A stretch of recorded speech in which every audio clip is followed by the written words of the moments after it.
we created a similar to TV experience for all of you. Too bad you can't be here in the kitchen with us. It smells good, isn't it? Smells great. Yeah. So we will start the program momentarily. Give everybody a minute to sit down, situated, and get your notes ready. We have a lot of good stuff to share with you, from preparation to transplant, and get everybody on the right pace to start your spring season. If you are a commercial farmer, if you're a gardener, we welcome you as well. And then I have the cooking show for everybody to enjoy the food and the variety to share with your sweetheart or whatever tonight. So anyway, my name is Kathleen Liang. I am the co-director for Center for Environmental Farming Systems here with North Carolina A&T. And I've been with A&T since 2016. But it's super excited to see everybody here and being able to share our information to help everyone make better decisions. I'm going to introduce my two best people to work with in the whole universe. And I'm sure you are all super people to work with on the other side of the camera. But I would like to introduce Melissa to start with. Melissa, you want to introduce yourself? Sure. Hi, everybody. My name is Melissa Bell. I'm a liaison for the CEF's field research, education and outreach facility that's located here in Goldsboro at Cherry Research Farm. I've been with CEF's in several different capacities for 20 years now. I'm based in the horticulture department at NC State. And I love working with the small farm and mixed vegetables, and Dr. Leong has brought in a whole new crop of vegetables and interesting things to learn about. And she's an awesome cook. So yeah, I'll be happy to talk to you today about some transplanting, starting transplants at home, and some tips and some guidance for that to succeed. And we'll do a little transplant demo later on. Thank you, Melissa. You want to be in your station? Yeah, I'll go back to my station now. And the next person I want to introduce is Willard, who joined us at A&T as a full-time employee for 2 years now, Willard. And Melissa said it right. We're actually in Goldsboro, North Carolina. This is the house that we stay and we use for our training program when we are based in Goldsboro. So we are all in Goldsboro, North Carolina today. And the Willard lives here. Willard, you want to introduce yourself? Good afternoon, everyone. I'm Willard Humphries III. I'm the small farm unit manager. So I help Dr. Leong grow her vegetables at the small farm unit at Cherry Research Farm in Goldsboro. And I'll be helping out behind the scenes, holding things up today. Great. Now, as you all can see, I'm back and forth between the station and the cooking station because I'm actually in the cooking motion here. So to start our discussion, we talk about the seed and the variety of seeds that we grow here in Goldsboro, North Carolina. Our project focuses on specialty product, even though we don't grow traditional lettuce, tomato, cucumber. If you participated in my training program before, I have been advocating farmers to grow specialty produce that will contribute to the ethnic market to diversify the portfolio on your farm, and particularly these specialty produce bring in better income, higher price margin in different perspectives. We use about 90% of the seeds are certified organic because our small farm unit here have a certified organic field. And even though we have a little bit of non-certified organic field, we still use certified organic seeds as much as possible just to show people that you don't have to be certified organic, but that you can do organic practice and still do a pretty fantastic job to take care of these vegetables. So let me switch with Willard. Willard has a list of the 2022 seeds that I purchased that we will grow at a small farm unit starting this month. Willard? All right, so I'll show you examples of 2 different vendors that we use. One of them is Johnny's Seeds. So they come in packets that look like that. Their logo is pretty recognizable, along with High Mowing is another place that we get a lot of our organic seeds.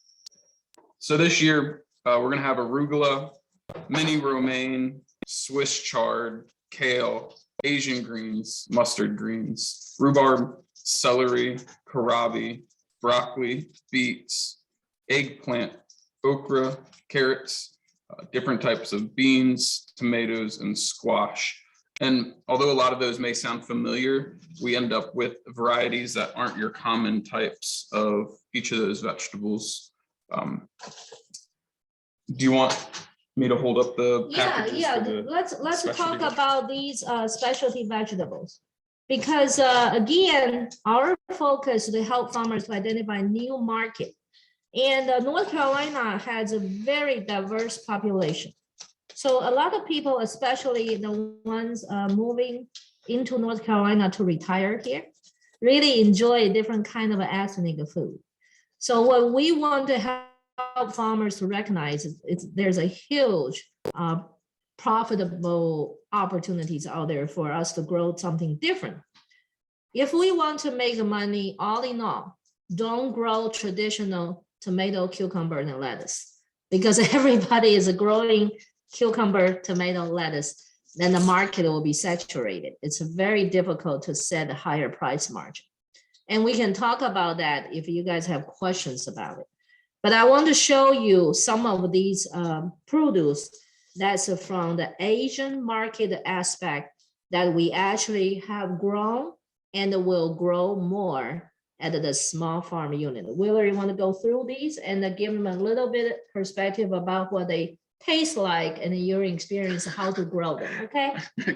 I can do my best to recall all of these. So the first one we have is fuzzy gourd. It grows on a trellising system, and the fuzzy gourd was actually, I think, my favorite of all of these that I've tried. I didn't have much experience with any of these prior to working on the farm. And I would mix it into kind of like a stir fry, and it absorbed a lot of flavor. It ended up being kind of sweet and a great addition to the meals. Asparagus bean, we have those today. Yeah, you can show them. It tastes very similar to a green bean, but is much longer. So these are folded in half and stuffed. Let me take them out. This is what asparagus bean looks like. Some of you probably have seen these in the specialty market, all right? And they can grow even longer, and they're very tender, juicy. I'm gonna cook some in a minute. You will see how I deal with that.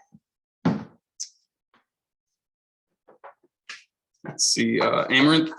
We had some amaranth on the farm last year. It reminds me a lot of spinach.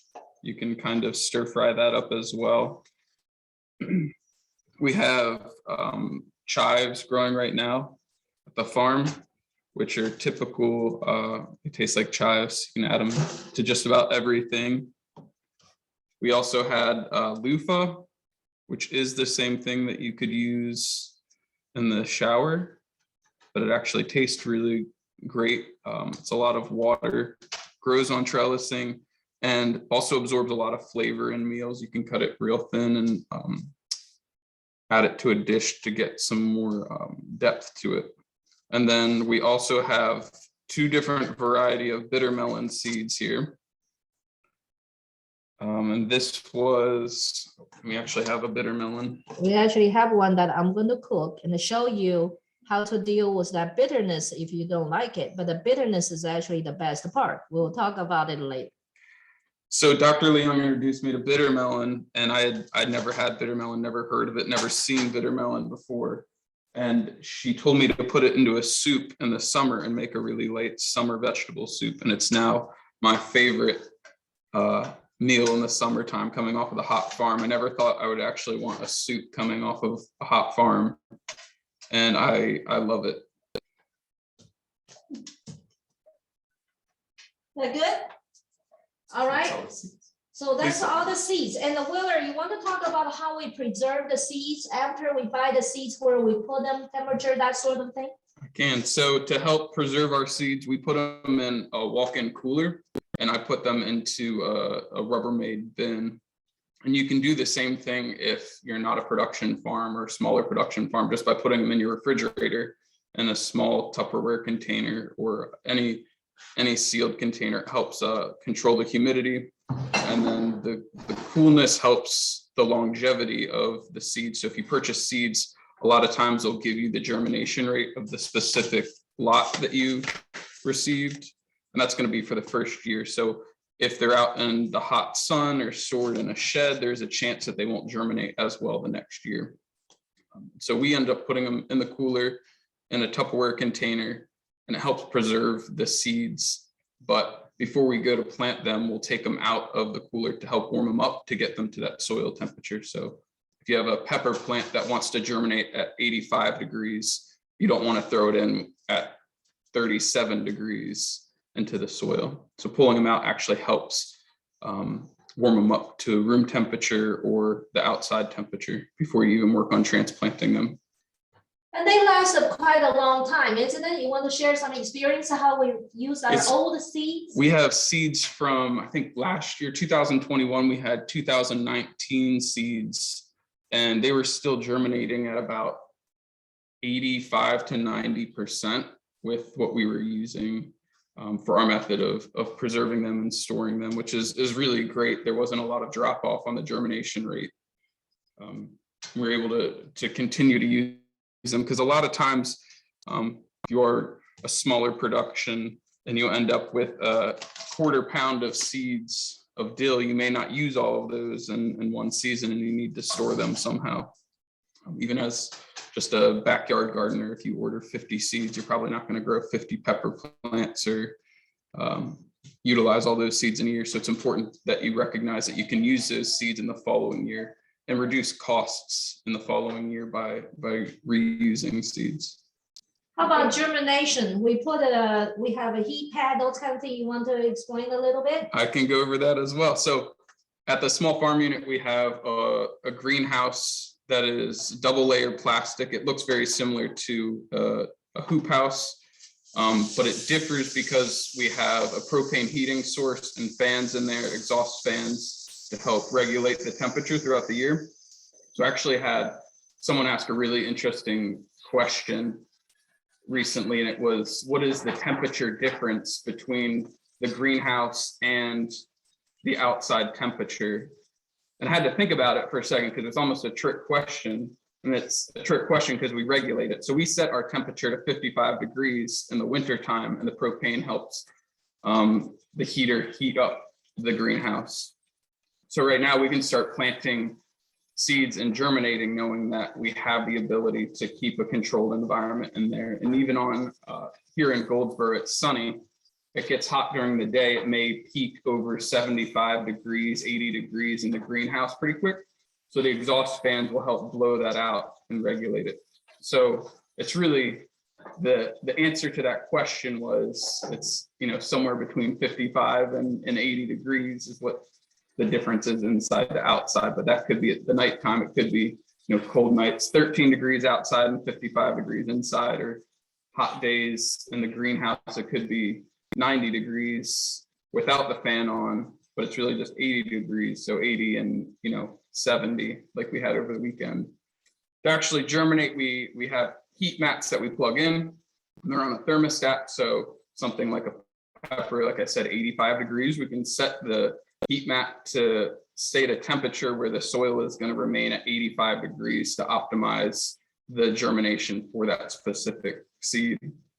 We also utilize overhead watering in the greenhouse. So we have a sprinkler system that's much more of the mix between a mist and like a backyard sprinkler. So it's light enough that it's not going to splash a lot of water, and that will help keep the soil moist, which Melissa will talk more about the actual process, but it keeps the soil moist. And we can put it on a timer and walk away and run a production without being next to that greenhouse at all times.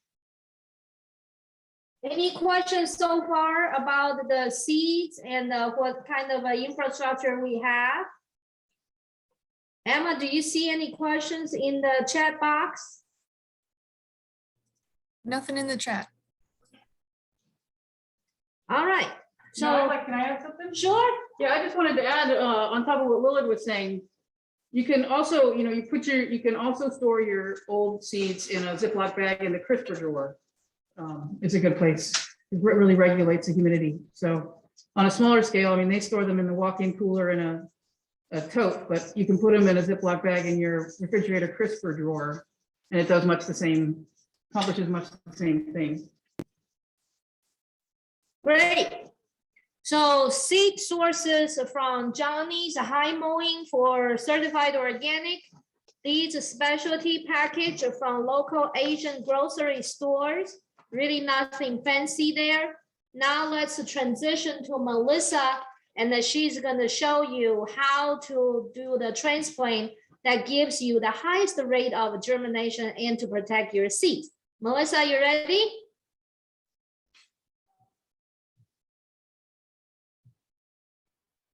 Yep. Let me get my PowerPoint up. Okay, so yeah, I'm going to talk a little bit about how to start transplants at home. Yeah, you can shut that if you want to shut it. Yeah, sorry, we're having some reverb.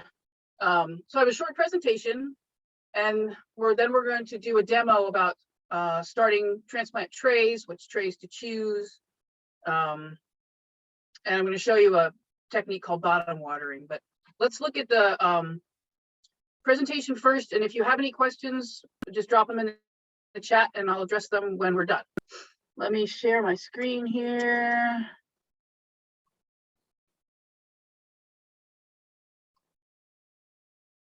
All right, all good, Emma? Looks good. Okay, great. So that's my name, that's my position. So let's talk about transplant training and why is it not forwarding to the next slide? There we go. So there's choices in the potting medium.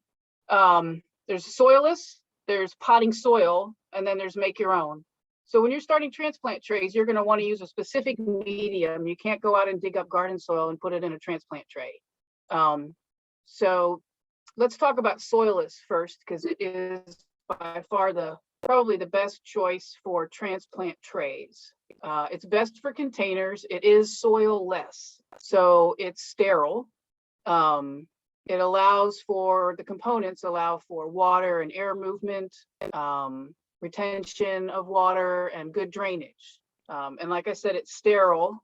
There's lots of websites out there that will talk about soil-less potting mixes, but I just threw one up here. Sphagnum peat moss is by far the largest component of any soilless mix. It has a coarse texture, but it's lightweight. It promotes adequate aeration, but it still holds water. But it's difficult to moisten, so it's always used in a mix with something else that will grab onto the water better. Let's look at the other components. Other components of a soilless mix are perlite, which is a form of volcanic rock. It's the little white chips you see in the soil mix. It provides good drainage. It's lightweight. It holds air, holds space for air. It also needs to be mixed with other mediums because it does not retain water well and will float to the top. So often with perlite, you use vermiculite.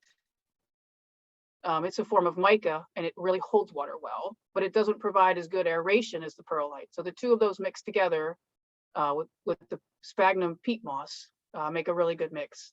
And then you can also use coarse sand. It doesn't hold anything, but it provides a lot of, allows for drainage and provides a lot of good aeration.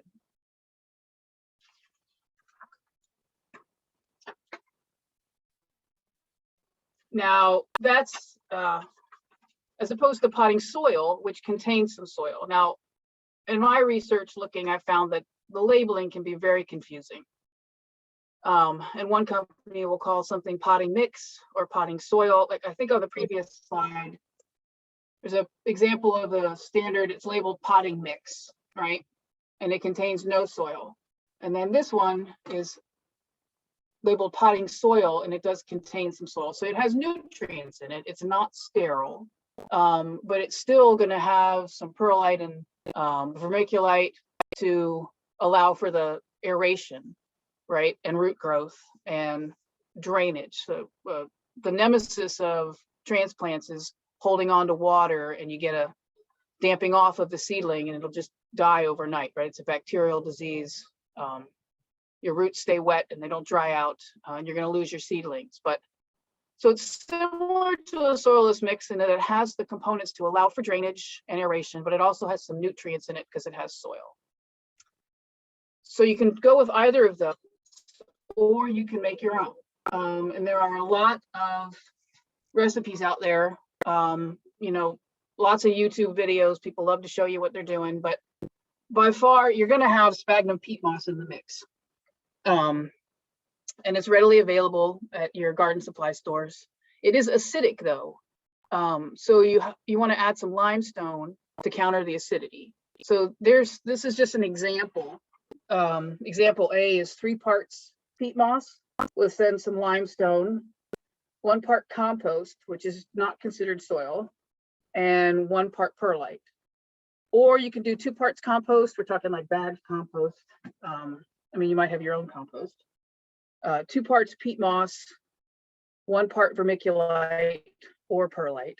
Or you can make a soil-based mix, which is 1/3 compost, 1/3 topsoil, and then 1/3 sand. So you got your sand in there, so you can still have adequate drainage.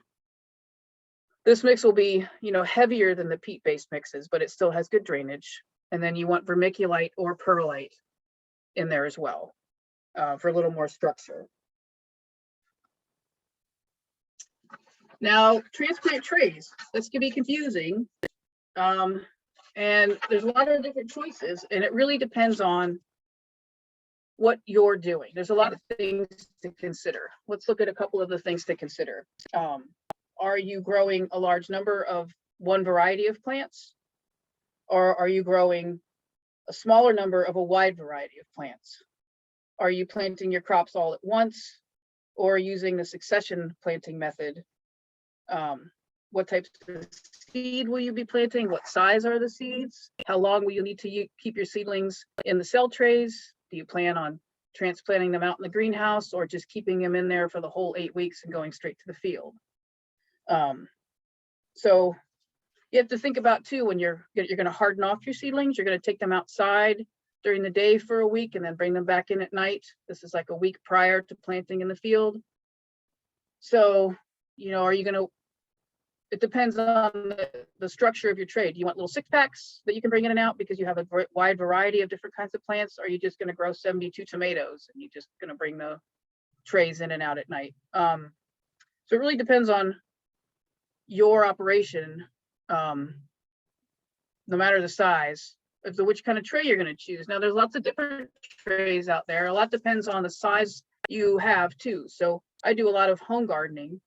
And I just have my back porch, and I've got, you know, I bought 2 heating pads on Amazon, and I got some heating lights on Amazon. I used to just try to do my transplants without any of that, and it just takes so much longer. So, you know, for a $20 heating pad, it really helps to heat up the soil, but I don't have a lot of room, right? So it depends. You have a 32 cell tray, which I also have here, but right now you're looking at my screen, so I'll show you later.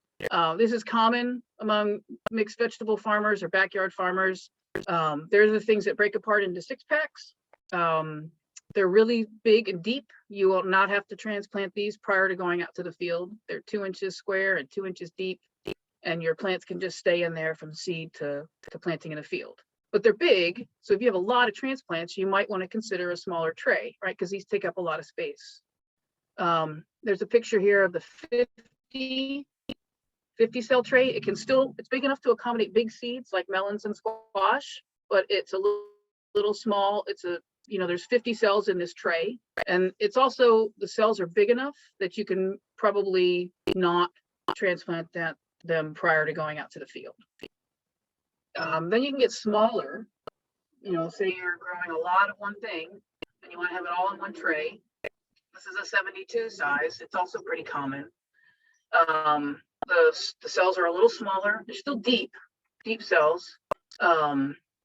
You most likely need to move these transplants to bigger cells before you plant out. I mean, your goal is to have a vigorous seedling to plant out in the field, right? Because it's going to all of a sudden need to compete in the field.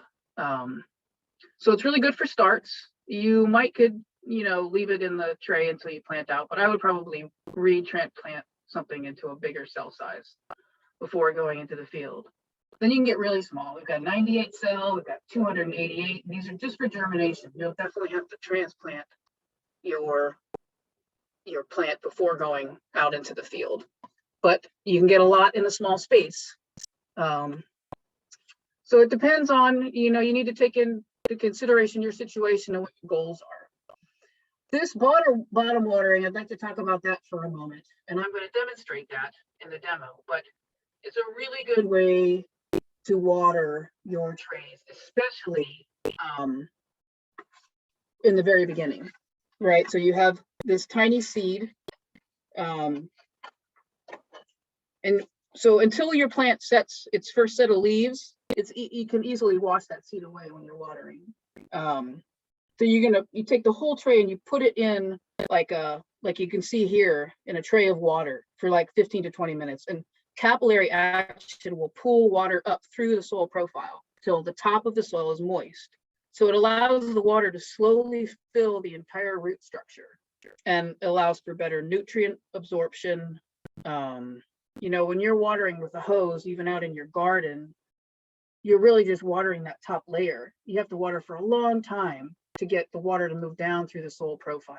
If you're watering from the bottom up, you're not only filling the whole profile with water, but you're also encouraging strong root growth, and you're not going to wash anything away.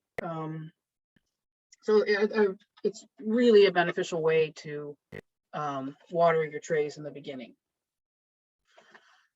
Let's talk a little bit about planting dates. So if you're going to start your own transplants, which can be really economical depending on how many things you're planting, right? You buy a packet of tomato seeds for $3.50 and you get 40 tomato plants, rather than a 6-pack at the nursery for $8 or $6 or whatever. So depending on what you're doing, if you have the time, starting your own transplants is very doable and cost saving. You can also share with a buddy. Say you buy the peppers and they buy the tomatoes, and then you guys each give each other 10 plants or something. And you can save the seed like we discussed. So, but you need to count backwards. You need to say, when is my product going to go out into the field? And then you need to count back like 5, 6, 8 weeks, and that's when you start your transplants. This picture of what's in season gives you an idea of when things are in season in North Carolina. Our spring and fall crops are really similar. All the cole crops, the collards and the broccoli and the turnips and the mustards, lettuces and spinaches, onions, Brussels sprouts, rutabagas, and then in the summer, all the Solanaceae plants, the eggplants and the peppers and the tomatoes, and then the okra and the corn, and I'm sure a lot of you are familiar with what's available. This next picture, this guide is fantastic. I love this vegetable planting guide. It's an NC State Extension publication. I think it's a farm to school publication. It's a little old now, but I love it. It tells you whether to start things from seed or from transplant. It tells you the time of year to plant it. It tells you the date to maturity, how long it takes for the crop to mature. That can help in your planning if you want to use the same space for 2 different crops. Exactly, how long that crop will be in the raised bed or in your field. And it'll tell you the time needed in the greenhouse. So for like broccoli and cauliflower, 5 to 7 weeks, they're going to be in trays in the greenhouse. Kale, only 3 to 4 weeks. Eggplant, 6 to 8 weeks. So really, as a gardener or a farmer, it's all about planning. And then you have to factor in the time for hardening off too. So I'm going to do a little demo about, we have a soil mix that we use. It's Johnny's 512 soil mix. It's organically certified. So at the small farm unit where Dr. Leong and Willard work, we have certified land and non-certified land. And I do the certification for all of the CEF's field facilities. So the things that we get, the products that we get have to pass certification. So this soil mix, maybe I'll show you that bag.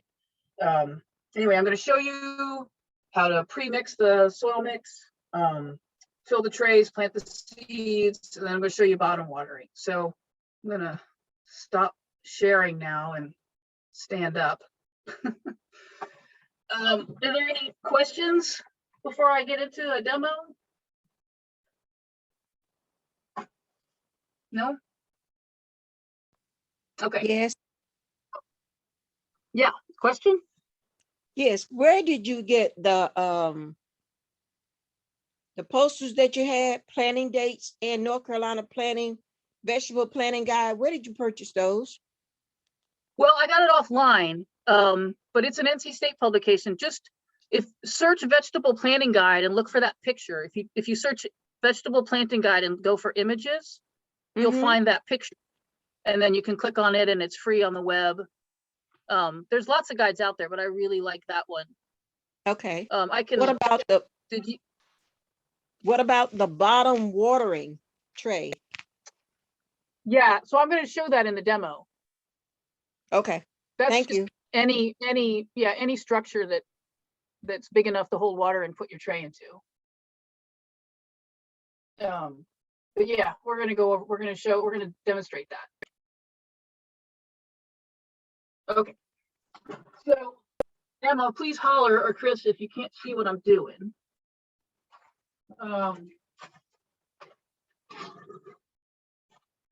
This is our soil mix. It's Johnny's 512 organic mix. It's compost based with growing medium. So it's got the perlite, vermiculite, and some compost in it. It looks like this. You can see the perlite, little white in there. I'm sure you guys are familiar with that. But can you look on the camera and see if they can see what I'm doing? I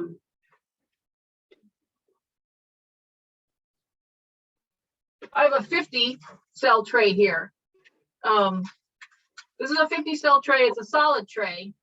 This is also a 50 cell tray. That's a flexible tray.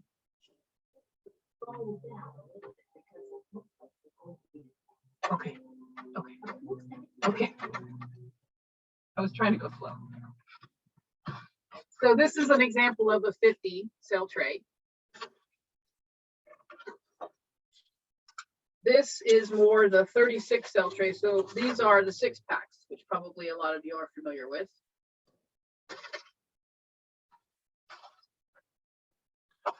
And then this is an example of 128 tray with the really small cells. You can see it's really small.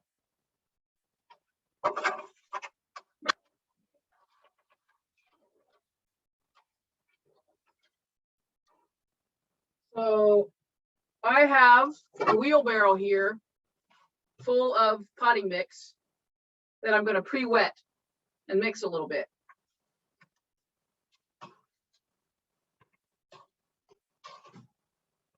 Got a watering can.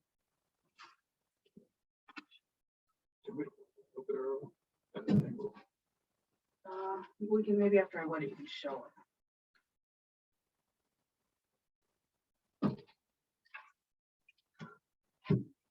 Get my hands dirty.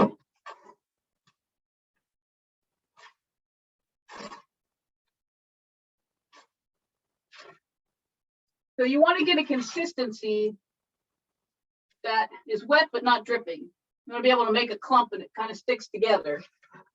After I add some more water, Willard's going to help me show you what it looks like.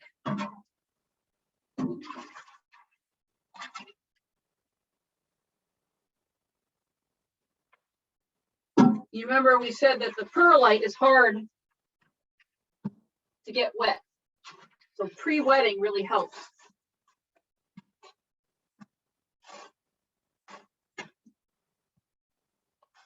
There's no ratio. It's really just by feel.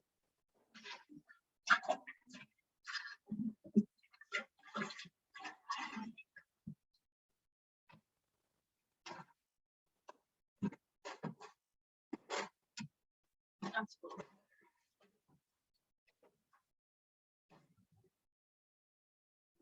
Show 'em. Try that, yeah. Let's try to go really steady. All right, can everybody see? Just mixed it around. It's not super wet, but it's definitely a little wet. Maybe even a little more water.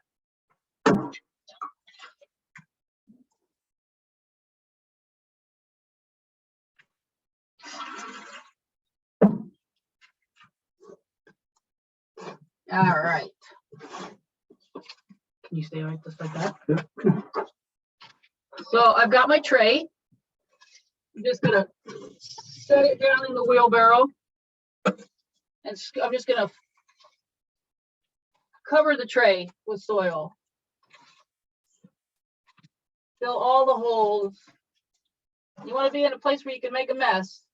I'm not pressing the soil into the tray, just covering everything. I'm going to pick up the tray and bang it on the table, bang it on the cement, whatever. Never going to push into it. Just want to consolidate the material in the cells. Right? Okay. So to plant the seeds, the rule of thumb is that you plant a seed twice the depth of its diameter. So really big seeds go really deep, really small seeds stay close to the surface. Almost all seeds need darkness to germinate, so they're going to be covered. I have two choices here to play with. They're both quite small seeds. Little finger eggplant and a yellow picnic pepper, which is quite yummy. Let's do that one. But they're tiny seeds.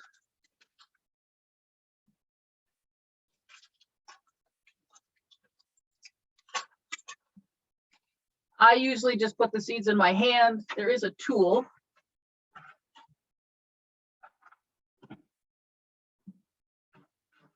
This little gadget that has this wheel on it that kind of shakes the shovel ever so slightly and kind of drops seeds in.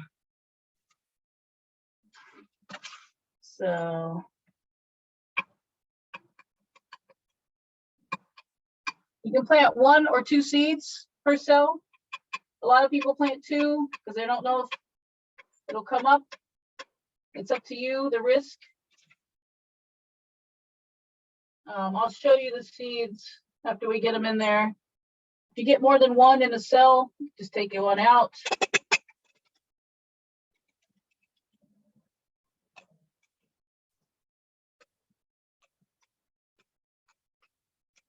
This thing does work pretty good.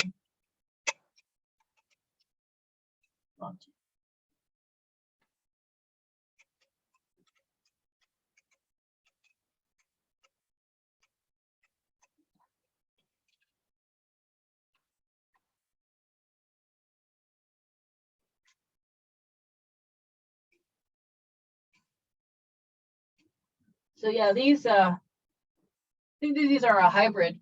They don't give you many seeds. It's expensive. I've grown these before. They are tasty. I guess I prefer using my hand.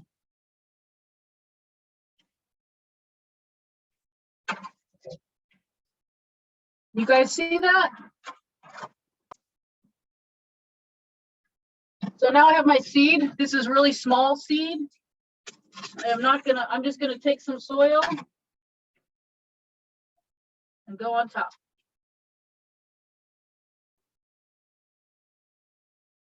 You can see how easy it would be to lose this seed while watering.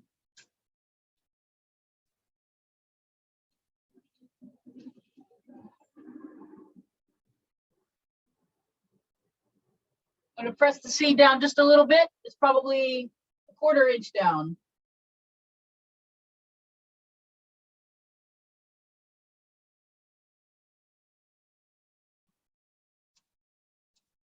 Fill up the cells again. And at this point, I would label it.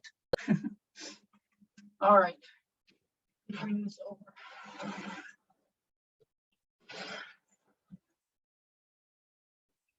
Let me see. Yeah, you can move back it up on this. So everybody can see this water. Like in the demo, you can also do it in just a flat tray that the we don't have one. But you can, you can find, these are the flat trays that cell trays often go in. You can find ones that are solid on the bottom, like in the picture that was in my presentation. Is there? Yeah. And you can fill that with water. Or this is like a, I don't know, watering tub. And I'm going to take my transplant tray. I'm going to set it in the bottom. And the whole bottom of the tray is covered in water. And I'm going to let it sit for 15 to 20 minutes or until I see the top of the soil glistening. And then you just sit it out to drain. So until your plant sets its own, like first leaves, I would use this method. Or if you need the top water, just, have a lot of patience to water very slowly to not displace the seed. Let me think if there's anything else. Does anybody have any questions? Thank you, Willard. Thank you, Willard, for holding the computer. And I got nice muddy hands. Does anyone have any questions? I'm sorry if I spoke a little fast.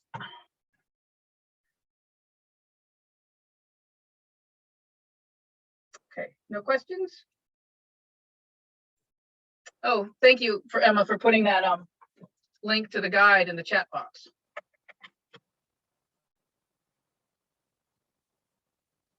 Melissa, what are things that you've learned to not do through your experience? What are things that you've struggled with? Yeah, so I've been doing this work for almost 20 years, but I also, I garden at home in different capacities. I have a little bit of land up at my mother-in-law's place that I use a walk-behind tractor with, but I also have raised beds in my front yard where I really do a lot of my gardening. And so I do start my transplants at home, but over the years, I've gotten better at doing it, more effective at doing it. I said in the beginning that I purchased the seed mat trays, which really speeds things up. I'm just, like everyone else, bringing my trays out side and sitting them in the sun in the morning and taking them in at night. But really what I've learned is a problem of mine is I don't start early enough. You really want to plan ahead and start I always seem to end up getting them out late because I didn't start early enough. And then the other thing is I wish that I think the pairing with someone else that also wants to grow, like I was talking with Willard earlier, and often our seed orders, the shipping exceeds the amount of the money we spend on seeds. So going in with someone else would really be helpful. If you order $5 worth of seed and it costs $7 to ship it, that's a real kick in the pants. Trading seeds, really good. Yep. And then, that guide will really tell you. So some things you just plant directly, a lot of not a lot of the spring crops, but lettuces and spinaches, can be direct planted and you don't need to do transplants. So that takes one step of potential failure out. Lettuces will be germinated and up, and I do a lot of cut and come again lettuces. Is there a question? In the springtime and then in the fall, I do a lot of lettuce, and I just make my own little high tunnel with PVC and some plastic and put it over my raised beds. I'm gonna plant some lettuce next week. Anyway, how often should you sit them in the tub? Yes. Well, you start with the tub right away. But then like maybe every day, like another benefit of bottom watering is you can see that it is dried out. So you want it to dry out and then sit it in the water again. So every other day or every day, you don't need to do it more than once a day for sure. But then as your plant, gets bigger and stronger, it can tolerate a lot. I don't think I think you can err on watering too much rather than not watering enough with transplants. And it depends on your mixture too, but you got to get those cells to dry out, to drain. You don't want the little roots sitting in water. And what's this other question here?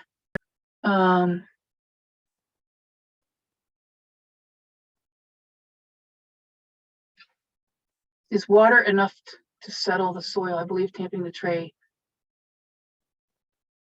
eliminates air spaces. I don't think it's going to eliminate air spaces, just tamping it down. Pressing it down with my hands might eliminate some airspace, but that perlite and vermiculite are really gonna allow for airspace in the mixture.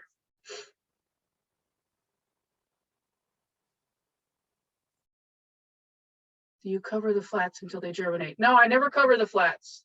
You want them in a protected space, somewhere indoors, or like for myself on the back porch. But I think the biggest danger for your transplants before they germinate is the seed washing out. Other than that, I don't think if they're in a protected space that they're going to be harmed. If you got a lot of ant, like don't sit them down on an anthill, they'll eat the seeds, they'll take them away. But which can be an issue. But I don't think you need to cover your flats. I've seen for sale the little plastic domes. I can see those would be beneficial if you want to add that cost that increases the humidity inside the cell, and just like a greenhouse or a high tunnel, it keeps it warmer in there. Like I said, I did add lights to my little transplant operation last year, and I think it really helped. They're just these looks like giant book lights that go over the trays. So not rocket science, nothing high tech, but definitely made things warmer. Let's see, there's another one here about starting. How often should you sit them in water? Okay, no, I got that one in the airspace. I think I got them all, Emma. Looks like one came in asking, can this? Hey, Oh, did I miss one? This is Sharon Freeman. I tend hi, to Sharon. I sprout my stuff in my sunroom. Is that too warm? It can get up pushing No. 80. Pushing 80, wow. You can always use Come on. you can always use a kitchen thermometer to test your soil temperature too. At home, I've done that quite a bit. I just grab a meat thermometer and stick it in the soil and see where the temperature is, or just next to it. If you're worried about it getting too cold in the sunroom that doesn't have heat at night, you think it gets below 40 or 55 or whatever, you can go out there with a meat thermometer and look. You can also get too hot at times. I know Melissa said she used a heat mat, and I had one without a thermostat on it, and I didn't read that you're supposed to have a thermostat, and it was running upwards of 135 degrees. So be careful if you're using heat mats that you read if it needs a thermostat with it. Well, it doesn't get below 58 at night because we have a heater that I run. I keep my tropical stuff out there in the winter that goes out in the summer. But in the daytime, this time of year, like today when it's really sunny, it can be 80 or better out there. So what would be like the maximum soil temperature? Anything above in the 95 is usually when seeds will start to have issues. But even peppers can germinate at 95 degrees. The heat range is, I think, 75 to 95. So you can probably be safe up to about 95, and then 90, 95 is when I would start to worry about venting it somehow, getting a fan in there, getting cooler air, air circulation to cool it down a little bit. Great, thanks, tons. There are times that our greenhouse without a shade gets upwards of 105 in there, Yeah. even with our vents, and we don't see a drop off on germination, but it does always worry me. Mhm. Especially once your seeds come out, they're tender plants. Yeah. That's more of what I worry about, more so than the germination. Yeah. Yeah, if it's gonna be real cold, I'll even, I will take my little transplants in and put them on the kitchen counter at night. Once they've germinated. I don't really worry about them before they germinate.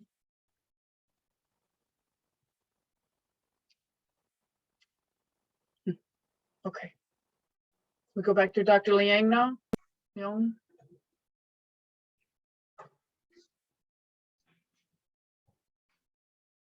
Oh, thank you so much. I'm sure people are still thinking about if they have any questions. So feel free to drop your questions in the chat box when you get a chance, or if you have any concerns. Yeah, you can also, Can't- anybody can email me with a question at any time. Yeah, Melissa, you can could you find me on put the your, Chef's put your email? Put your email in the chat box, please. Okay. Thank you. And of course, you can always go to the center's website. Just Google Center for Environmental Farming Systems. And we have farming unit. All of our information is listed over there. You can find all of us easily. So while Melissa is getting ready to transition, how can I watch this later? This is recorded. So it's going to be in our permanent file as the training stuff, but we do have to do some editing because I think we have people's pictures here in this recording. So I believe the audio may be all right, but that's Emma and Marcello, and you all work magic. See if we can remove people's picture because we didn't do consent. Or we can do a consent. Emma, do you have a standard statement for people to do consent here while during the recording? When I record, Zoom will ask for permission. So that part is covered. And I will send the recording out to all the participants in the wrap-up email as well. Thank you so much. So you can go back to review it. And I think that so far so good. We have really a ball of doing the live sessions. Hopefully we can do more live sessions for people who wants to go back to review the experience. And that's all. So if you have more questions about how this works, just keep in touch with us. And we do monthly training. The timing issue, I just want to remind everybody, our training session actually mirrors the production season very well. So different topics we arrange for different time, that gives you an indication, hey, it's time to start doing this. So transplant in North Carolina, this is a good starting point for people in the Southeast region, like where we are right now in the Goldsboro area. That's why we're here doing the live session here near the farm, because I am actually here doing the transplants for my specialty fruit and vegetable production this week, next week, and then throughout February. Willard will help me to start opening the plot and doing some preparation. Right now, they're all in fantastic cover crop production. So Willard will help me to clear up and open up the spring plot first. And then we move from plot to plot, given that time schedule. So for me, my specialty fruit and vegetable will start with the seeds and transplant this week, next week, and then throughout February. We have a greenhouse with monitor the temperature if people deliver propane. we ran out of propane for a little bit. So that's a little bit hairy there. But the temperature is going back up near the 60s and the 50s at the night, about 40 degrees. That's where I start growing the transplants. And our spring vegetables usually go into the field near the end of March, early April. Willard, am I right? Yeah, about April, first week of April. That's usually our time to put them in the field. Of course, give and take a little bit differences depending on the situation, but usually it's based on frost date for your region. Frost day of your region. So just to check it out, the weather station, and be in touch with the extension office.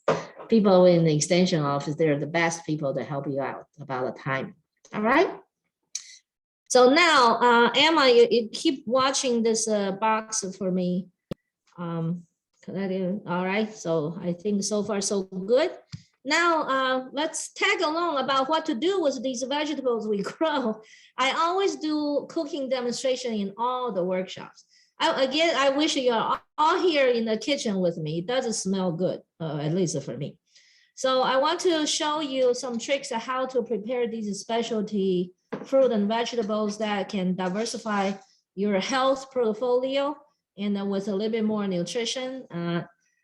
Of course, the traditional tomato, cucumber, lettuce are good, but it's also interesting to try something new. Now, our principle of our operation rely on 3 words. Willard, you remember those 3 words? Cheap, easy, and simple. Cheap, easy, simple. There you go. The same way was the cooking. All right. Nothing that I show you that you said, Dahlia, I can't do this. Anybody who watch me today, you can do this. All right. So the first thing, let's answer some mystery stuff about this bitter melon. Now the bitter melon, you have to treat it a little bit so the bitterness won't shock anybody. So what you're gonna do is you're gonna take out the 2 ends, just to cut it out, and then you cut it long way. Open it up.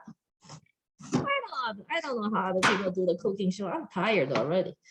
All right, so you see, after you open up a long way, you see that white spongy thing with the seeds in there, right? Take a spoon, scoop it out. Just scoop it out. Now, a lot of people ask me, Dahlia, can I keep the seeds, save it, and will it grow bitter melon? You know what? That's a tricky question for me, because in my perspective, it's not going to do very well. Otherwise, the people who grow seeds, how do they make money? You see my point? So it's better to buy fresh seeds and then just trust the process will be good. So Willard, could you help me to scoop this out? So after you scoop out, it's kind of semi-hollow in there. So what are you going to do? What I do is I cut it into smaller pieces. And then if you really want to get rid of some of the bitterness to begin with, you can boil a pot of water, just a little bit, and then let the water boil. After the water boils, drop a pinch of salt in there, and then drop these slices. See, I cut it into slices like this now. Okay, slices. Drop these slices into the boiling water, just count to 10. 1, 2, 3, 4, 5. Now don't prolong your counting, because the longer they stay in the boiling water, it gets really soggy and kind of a soft, spongy kind of thing. I like the crunchy side. It tastes just like a cucumber. Let everybody take a piece of that. I eat it this way. It's not, Melissa says, but I scoop it out. When we did a demonstration on the farm, we didn't even scoop it out, right? It is bitter. No, it's not bad. It's not bad at all, yeah. So I got 2 people here who staying with me, okay? Now I'm making it out. So after we do this, I'm going to send Willard to the stove. Willard has been cooking with me all day. So what happened is I have a short rib already lightly fried for everybody. I seasoned and then marinated the short rib this morning. So it's been marinating for about 3-4 hours. And then just to put it in a pan fry, what do I use to marinate? It's really simple, a little bit soy sauce and salt, pepper. That's it. Okay, Willard was here with me when I did this part. Really no secret. So Willard, come with me. And I'm going to turn this up. And then once this is sizzling, you put the bitter melon in there, just a stir fry. Okay? So first thing Willard is going to make over there. So when Willard is making that, I want to show you how to choose a good bitter melon. This is not bitter at all. We grow 3 types bitter melon. You saw there white jade. This is a green jade, and there's a spiny one. Looks like a porcupine. All right. Guess what? The spiny one it has the strongest flavor. It's the strongest bitterness. Why is a bitter melon bitter? Well, that's a $1 million question. But I can tell you, if you Google the benefit of eating bitter melon once in a while, it really drops down your chance to get any inflammation in the body. Also helps you to manage the cholesterol level, the blood pressure, hypertension, whatever problems. People have studied the bitter melon for a long, long time. So I'm not just saying it. You all can find the medical-based information. Right now, I'm battling a little bit of inflammation. Tiffany is on the call. Tiffany knows how hard I work. I worked too much. So I got my annual physical exam. I had a little bit of inflammation on my thyroid area. So my mom called me. My mom said, "Are you eating your bitter melon?" I said, "Oh, I'm going to." So this is going to help for sure. Okay, this is going to help. Is it sizzling? It is. All right, go ahead. Put the bitter melon in there, and that's all. Because the meat is already marinated, so I'm not going to add any more salt, pepper, that kind of stuff. Now, some people prefer stronger flavor. I want to show you the kind of a sauce I use most commonly in Asian cooking. So you all probably know this, Sriracha sauce, pretty good chili and not really hot, but it give you a zing, a little bit sweet. That's pretty good.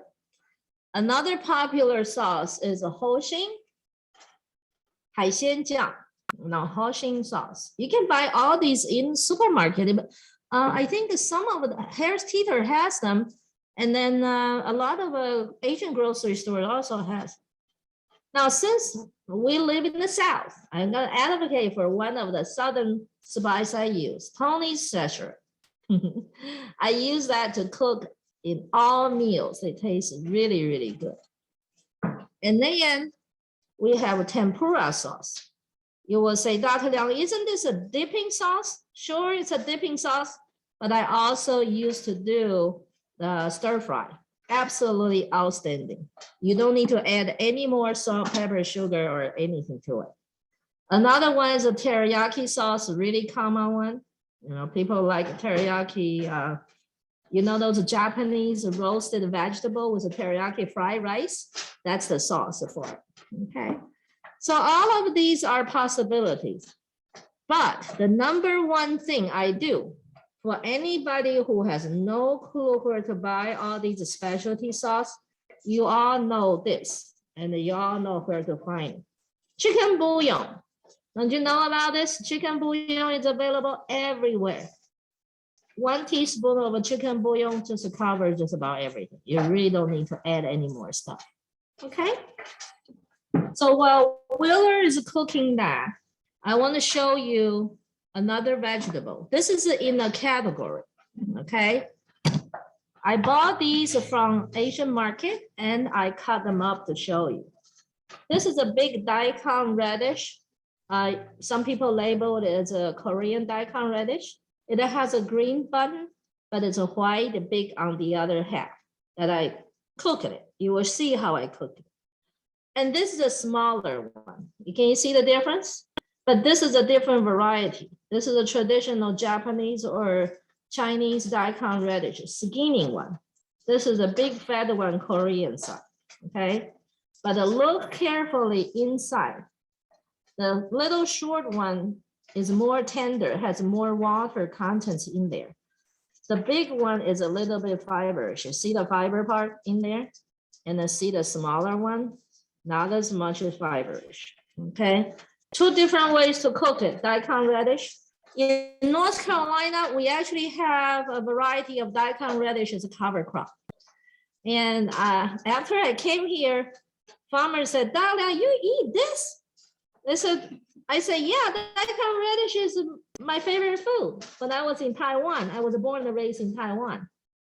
And my farmer told me, we feed a pig this. I said, no wonder North Carolina pork is really famous. They eat a Chinese medicine, okay?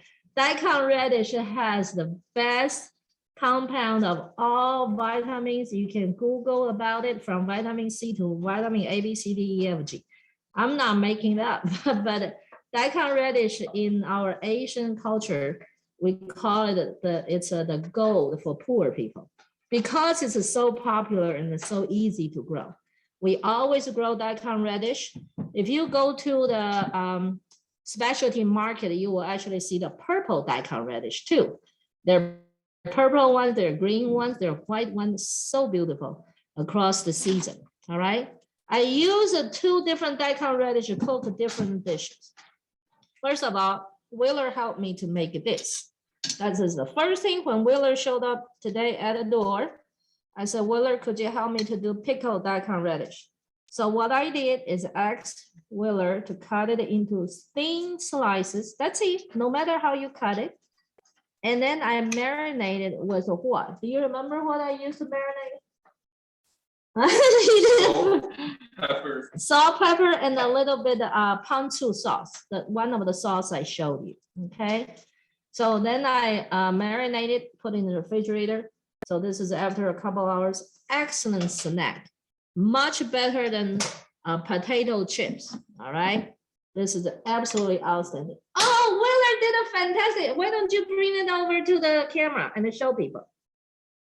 See, stir fry with the bitter melon and the rib, short rib. So if you can put it in a plate, this is a fantastic. Let me give you right here. In the container so people can see. So with a pickled radish, we also carved with a radish flour. It's a Valentine's Day. It's a nice plate carving with a radish, and it's edible flour. You can put some food dye onto it. So that's a fantastic. Show you one more time. The rib with the bitter melon. Okay. Now the next thing I'm gonna ask Willard to cook is the long bean that we showed you. We have the long bean right here. Okay, that's the long bean. Long beans is really easy to grow, but be careful with the pest. There are a lot of bugs like it. We had some issues with our specialty beans last summer, right, Willard? Yeah, a lot of bugs. But this is how you cook the long bean. I cut them into about 2 inches piece, 2 inches a piece, okay? And then with a tomato, and then the garnish is ginger. Willard cut that. So what I'm gonna do is ask Willard to cook this with soybean sauce, and we do soybean sauce, soybean oil. Nothing really fancy about it, just a little bit. And wait until it's bubbling. Put the ginger in there first, get the flavor and everything in there. Okay, then I'll give you a little bit of sauce. Tomatoes as well. Yep, tomato as well. The bean is pre-cooked. I boil them in hot water for about 2-3 minutes to just make sure it's a soft, tender, so you don't start from the harsh bean. That's what Willard said. It's really difficult to chew. Well, if you boil them a little bit, but don't throw away the water. The water has vitamin C from the bean. So what do I do with the water? I put a little bit of honey and I drink it. Okay. So that's one thing you really can preserve all the nutrition stuff from all these vegetables. So Willard is waiting for that's a good Willard. Yep. Ginger can go and then saute a little bit and then everything will come down. Let me show you another thing that I did with Daikon radish. Melissa actually tasted this, right, Melissa? Yeah, good. It's a soup that I cut the Daikon radish into a thicker slice now. See, you can see thicker slice. The same rib marinated, but instead of a stir fry, I cook them in a soup. So just boil them as a short rib Daikon radish soup. It's like it's got the consistency of a potato. That's what she said. Okay, I have no idea what she's talking about. But obviously, you want more? No, seriously. No, I want to wait for this stuff. You want to wait for that Yeah. stuff? Okay, here, help yourself. This is the plate. Help yourself. Oh. Okay. All right. I like people eating here with me so they can testify. Now, one thing people don't think about Daikon radish is used as a potato. That's exactly what Melissa mentioned. Let me show you something.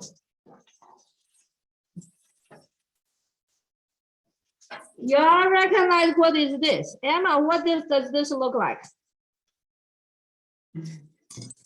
Is that egg? Egg pancake, isn't it? Mm-hmm. Egg pancake. Let me show you. See, just like a crepe. Like thin sliced pancake that you eat like a French crepe for the fancy name, or is it just a pancake? All right.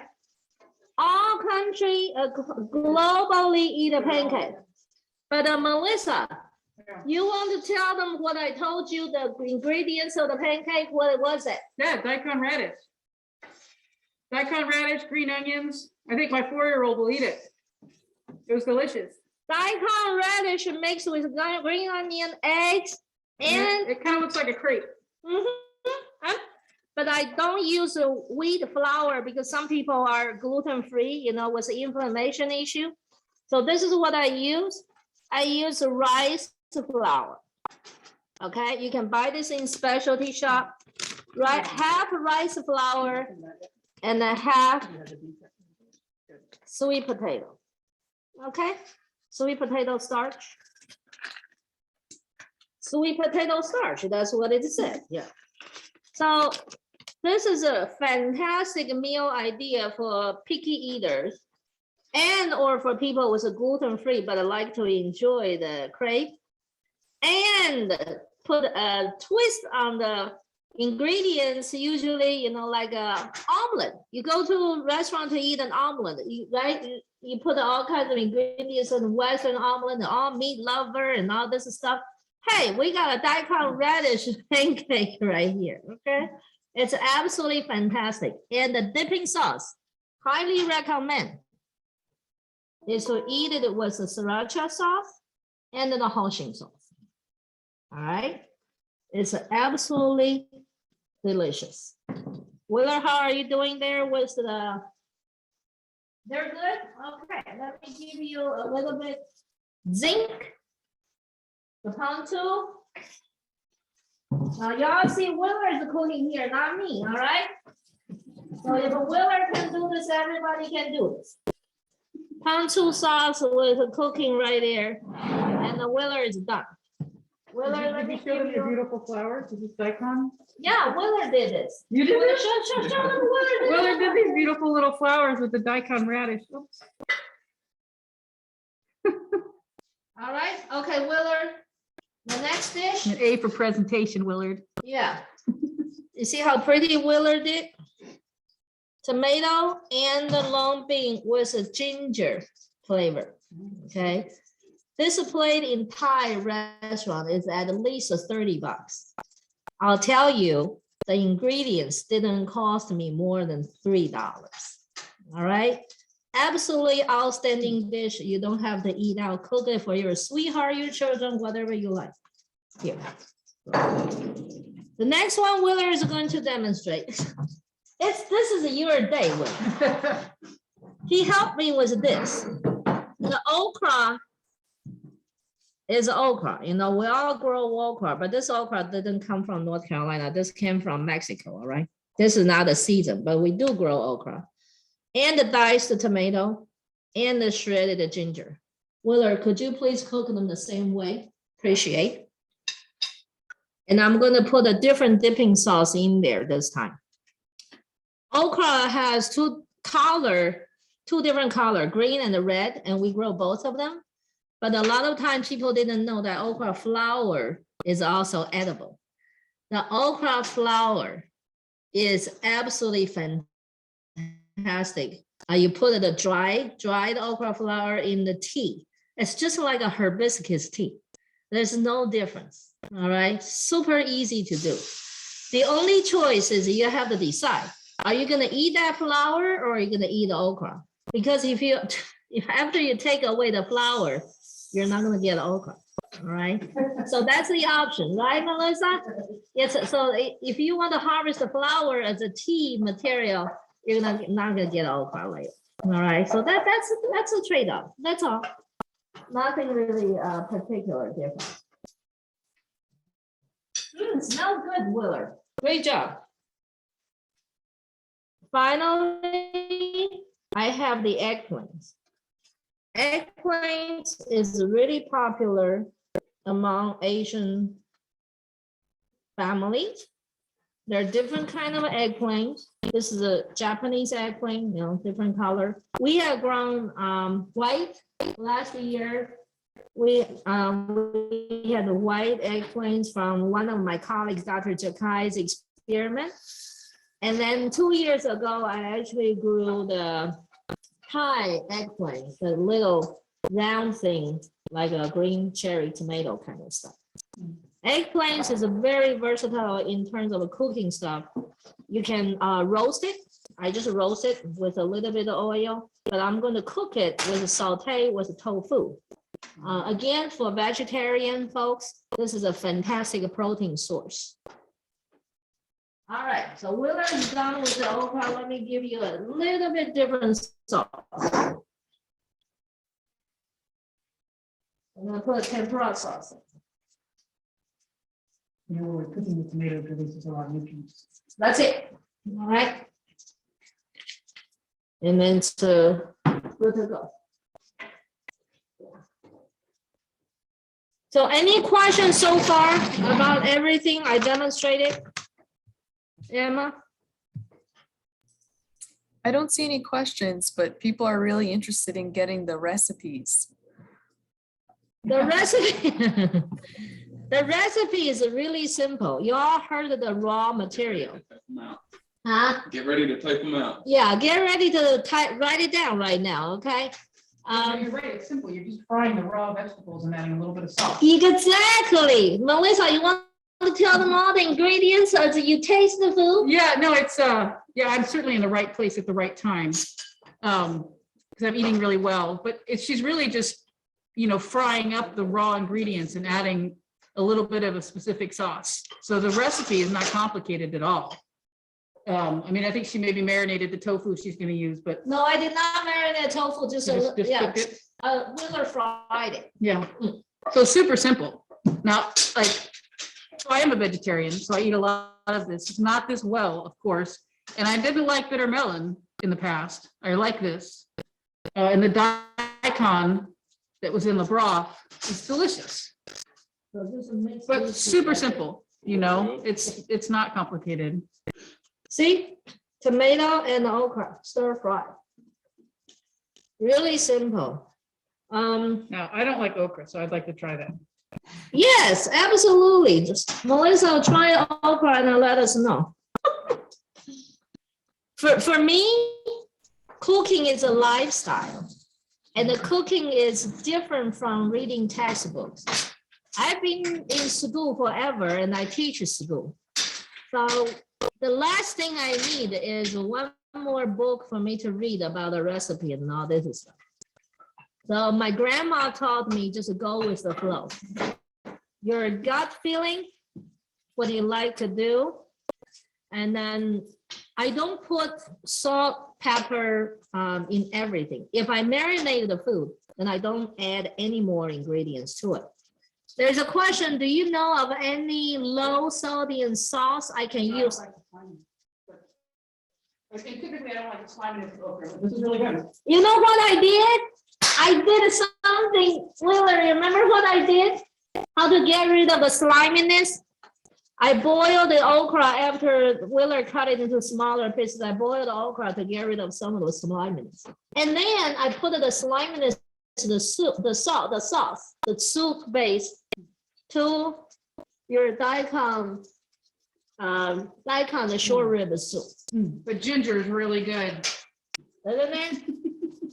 So all of these sauce I use have low sodium option. So you can low sodium option. So there's a low sodium soy sauce, low sodium teriyaki, everything you can find, they have a low sodium alternative. So that's what you can just look for. And sodium is not a bad thing. It's just, everything is not a bad thing. The problem is if we do too much, then it becomes the problem. All right. So every food is good. Just enjoy the flavor and the original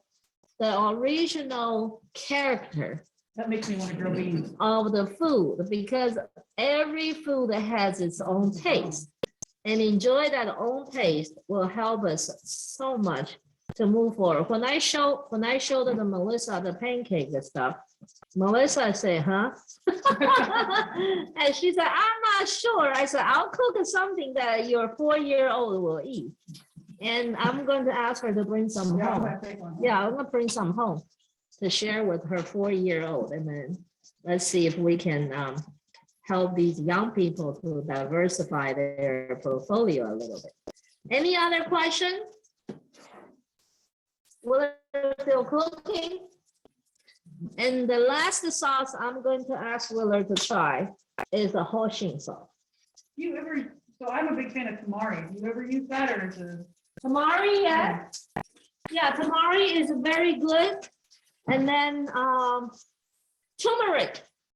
I use turmeric to cook, like a curry sauce, kind of a yellowish kind of thing. Turmeric is a fantastic too for heart disease, for the inflammation. When I grow up, I was a very picky eater, and I still regret it because I used to lie to my mom. I know this is a recording, and I think she would appreciate it. So finally, I admitted that I lied to her. I used to lie to my mom that I'm allergic to vegetables. And my mom actually believed in me. I don't know whether she just spoiled me or she said, well, this rotten kid is hopeless anyway. So I lied to her. I was allergic to peppers, to beans, to lettuce, all kinds of good things. But the one vegetable I absolutely love, well, actually two types of vegetables I absolutely love, and it probably saved my life, that I'm still standing here without a heart problem. Number one is the eggplant. I absolutely love the eggplant. And number two is this bitter melon. I absolutely love bitter melon. No obvious reason. I just grow up eating them. I told Willard we were all poor when we were growing up. This morning when Willard was cutting the eggplants, and then when I saw this, I told him, I said, we were that poor. This was a fantastic food for kids that we were, but we were the last ones to eat. The elders, all the grandparents, they eat it first. So kid gets to eat the bud of the eggplant. And I still remember my grandma cooked it so well. She made us believe this is better than the chicken drum. So this is an absolutely fantastic experience for me. And now I'm growing these things to help people to understand the health issue that has been so widely spread. A lot of people suffering from the chronic disease. And if you Google, USDA actually recently just released the information about promoting food as a medicine. Instead of taking pills, instead of taking all the chemical stuff, more and more people are recognizing the natural food helps a lot more. Start from within. And I always tell people, beauty does come from within. You are what you eat. And then you look what you eat. Everything you put in your body is going to show up on your face. And I'm so proud of Willard and Melissa as the younger generation. They're willing to entertain and with an open mind to try all different kinds of things that I brought to North Carolina. And I really appreciate their help. Any comments, any thoughts, anything, any other questions you still have?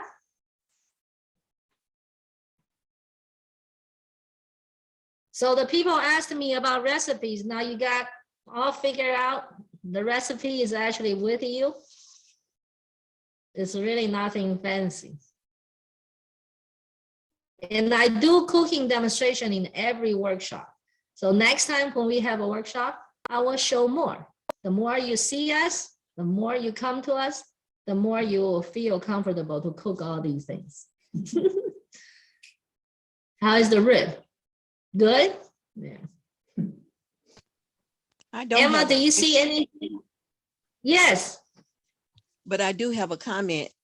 You have me thinking I need to go find a bitter melon and a Daikon radish so I can try also. I enjoy growing. Thank you, and I thank you. enjoy learning about new things. Thank you, thank you. Some people asked me to show something. What do they want me to show? Can you show your stove workspace next time? The stove is right next to us, right here. Willard's workspace. Yeah, there you go. Yeah, that's the stove is just a simple four stove top. It's really nothing fancy. The work is in the preparation, I believe, right? Willard, wouldn't you say? Can I say something about Daikon radishes? Yeah, go ahead. Yeah, I just wanted to say something about Daikon radishes. You know, they're extremely easy to grow around here. They're a really good winter cover crop on a large or small scale. This Small one, yeah. the small one, but they get really big, but they have a really long taproot, right? Like, you know, eight inches. They're farmers use them to aerate the soil. It can break up really hard soil, like especially in the Piedmont area where you have the thick clay. This is a great winter cover crop, and it'll just grow from, you know, November through January. And then you can harvest them or you can till them in. And it's not an expensive seed. So you can grow your own daikon, I guess is what I'm saying, very easily. Yeah, whether it's a garden. And benefit the soil Yeah. and your belly. Yeah.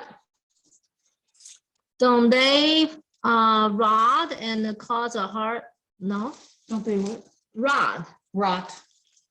You know, they'll decompose pretty quickly in the soil. Don't they rot and cause a bad smell in the fall? We never. I've never, I mean, they'll flower, make pretty flower, and they'll rot. I've never really noticed a bad smell. We had them in the fields next to the greenhouses and didn't really notice a bad smell.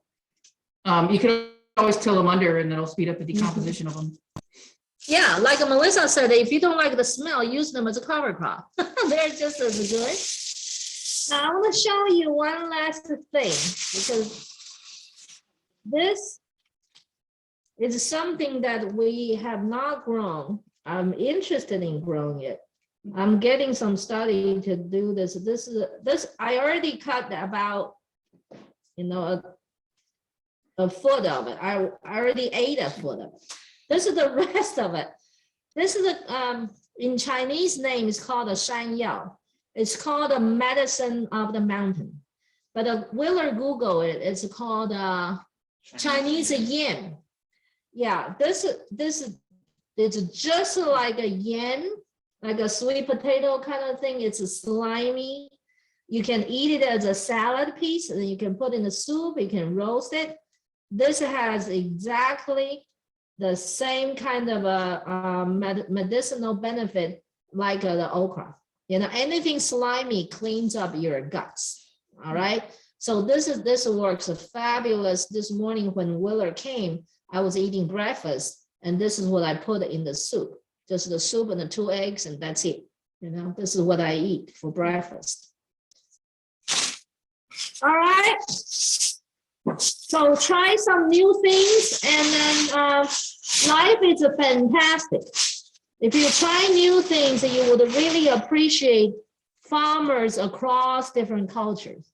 One of our missions is to diverse and to be inclusive when we introduce production, market, consumption aspect, and all this stuff. So farmers across different countries in different world are growing fantastic stuff, so much more than the conventional crops. Tomato, cucumber, and the lettuce. Get something different out there, and you will notice that it's absolutely outstanding world out there by growing this stuff. Oh, the resource. I always want to remind you, go to the Southeastern Vegetable Guide. If Emma or Chris, you can pull that out. The USDA SARA Sustainable Research Extension Program publishes a Southeastern Fruit Vegetable Guide every year. And it's a free online. You can Google to find it. And if anybody can find a link to put in the chat box, that would be fantastic. Because they're adding more and more varieties to it. As we grow these stuff, our vegetables actually show up, quite often in those places. So you don't have to just search and search. We have really nice credited information for you. All right. Anybody found that link yet? Emma found that link, so she's going to put it in the chat box. Any other question before closing? So how does everybody feel right now? You want to put some words in the chat box and let us know to reflect on what we covered today. Did we cover what they expected? And are there other topics you want us to cover next month? We will come back to share that information with you. And by the way, Willard, you don't have to wait, just to eat. That's what you're here for, okay? Enjoy the food. And then Melissa, I don't know if you try the pickle. Here, the pickle. Radish. Any final thoughts, any feedback, how you feel right now? Make you feel hungry. and give us some idea what topics you want us to cover, all right? So we're here for a few more minutes to answer your questions and anything. How do you feel about the live show? Is this okay? Is it better than the PowerPoint? Use a here. Very nice. Here, this is a soup. You like it? Yes. Thank you so much. We got to figure out how this computer works, and eventually it's all right. Better than PowerPoint. I appreciate that. I appreciate it. Keep going with it. Don't be afraid to fail with your germination too, and understand what works well for your environment. So things that we may have shown today, maybe you can't get the seeds to germinate as well, but it's okay to not have good germination and fix it the next year. Cook something that tastes gross to you and add something extra in there to make it better. I think that's important to remember, because sometimes you get so caught up in what you see on these videos or what you've read online, and that's not always the best way to do it. But we've had success with all of our methods. I'm glad Willard said that. I didn't say that. He learned, and again, we have good people working together. That's all. Some people are still trying to come in. I know we originally budgeted about 2-3 hours, but we don't have to go that long if you're all good. Any other questions before we close?